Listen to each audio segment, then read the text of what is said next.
নামাজের দোয়ায়ে কুনুতটা হচ্ছে ওয়াজিব, এটা ফোকাহে কেরামের ইজমা। ভালো করে মাসালাটা বোঝেন, দোয়ায়ে কুনুত পড়া ওয়াজিব। কেউ যদি দোয়ায়ে কুনুত ছেড়ে দেয়, ভুলে যায়, এরপরে যদি ওই ভুলটা তার মনে পড়ে, তাহলে তাকে সিজদায়ে সাহু দিতে হবে। সিজদায়ে সাহু ওইখানেই দিতে হয় যেটা ওয়াজিব, ওয়াজিব ছুটে গেলে।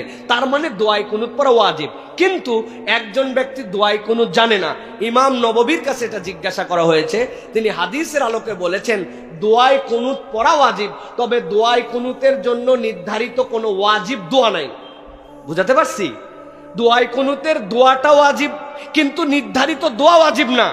আপনি যদি নবীজির সুন্নাহ অনুযায়ী সেটা পড়তে পারেন খুবই ভালো, তাহলে হক আদায় হলো। কিন্তু এর বাহিরেও আপনি কোরআনের মধ্যে থেকে তিনি উদাহরণ দিয়েছেন ইমাম নববী, কেউ যদি রব্বানা যালামনা আনফুসানা এইটা পড়ে, তাও তার দোয়ায়ে কুনুতের হক আদায় হয়ে যাবে। আল্লাহুম্মা গফিরলি যামবি কুল্লাহ, এইটাও যদি পড়ে তাহলে দোয়ায়ে কুনুতের হক আদায় হবে। কিন্তু মুসলমানের চরিত্র এরকম হবে না হক আদায় করা, বরং আল্লাহ নবী সাল্লাল্লাহু আলাইহি ওয়াসাল্লামের সুন্নাত অনুযায়ী দোয়ায়ে কুনুতটা শিখে ফেলবে। দুনিয়ার সব পারে আর দোয়ায়ে কুনুত আমার মুখস্থ হয় না, এটা বলে মুসলমান বেশি দিন পার পেয়ে যাবে না, বরং সেটা শিখবে। কিন্তু যদি না পারে, যতদিন না শিখে, তার যদি মুখস্থ না হয়, তাহলে এই জায়গায় অন্য দোয়া পড়লেও আদায় হয়ে যাবে। কিন্তু কিছুই পড়ে না, দোয়ায়ে কুনুত আল্লাহুম্মা ইন্না নাস্তাইনুকা ওয়া নাস্তাগফিরুকা এটাও জানি না, বাকি কিছু করি না, আপনার নামাজ তাহলে হবে না, যেহেতু আপনার নামাজের ওয়াজিব আপনি র্যান্ডম বাদ দিয়ে দিচ্ছেন।